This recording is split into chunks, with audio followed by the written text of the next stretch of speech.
সাগরপথে Greece যাওয়ার সময় অন্তত ২২ জন নিহত, দিরাইয়ের ৪ জন। শোকের ছায়া নেমে এসেছে দিরাই।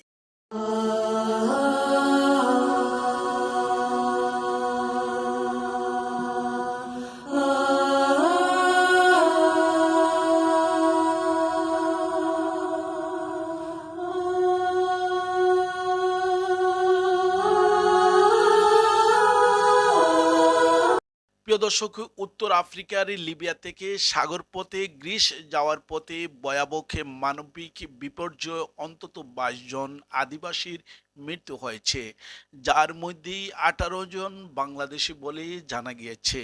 খাবার ও বিশুদ্ধ পানির তীব্র সংকটের কারণে তাদের প্রাণ হারানো হয়েছে। উদ্ধার হওয়া ব্যক্তির বরাদ্দে জানা গিয়েছে, দীর্ঘ সমুদ্র যাত্রার খাবার ও পানির সংকটে একে একে অসুস্থ হয়ে পড়েন যাত্রীরা।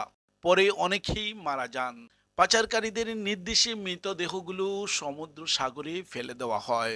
নিহত বাংলাদেশের মধ্যে সুনামগঞ্জের দিরাই উপজেলার তারাপাশা গ্রামের আবু সর্দারের ছেলে মোহাম্মদ নুরুজ্জামান সর্দার ময়না ৩০, মৃত কারি ইসলামের উদ্দিনের ছেলে মোহাম্মদ শাহান এবং আব্দুল গনির ছেলে মোহাম্মদ সাজিদুর রহমান ২৮। রচনাচর গ্রামে মুজিবুর রহমানের ৪০, তার পরিচয় নিশ্চিত হয়ে গিয়েছে। বর্তমানে উদ্ধার হওয়া কয়েকজন আদিবাসী গ্রিস একটি আশ্রয়কেন্দ্রে অবস্থান করছেন।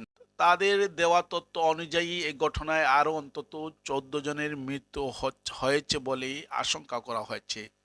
এদিকে সাগরপথে গ্রিসে আরও যাত্রী দিরাইয়ের মাটিয়াপুর গ্রামে যুবকের তারা মিয়ার পরিবারের সঙ্গে যোগাযোগ বিচ্ছিন্ন অবস্থা আছে বলে জানিয়েছেন তার পরিবার সূত্রে জানা যায়। স্থানীয়দের সূত্রে জানা যায়, উন্নত জীবনে আশায় দালালদের চক্রের মাধ্যমে বিপজ্জনক সাগরপথে ইউরোপে যাওয়ার চেষ্টা করতে গিয়ে প্রায় এ ধরনের মর্মান্তিক দুর্ঘটনা ঘটে।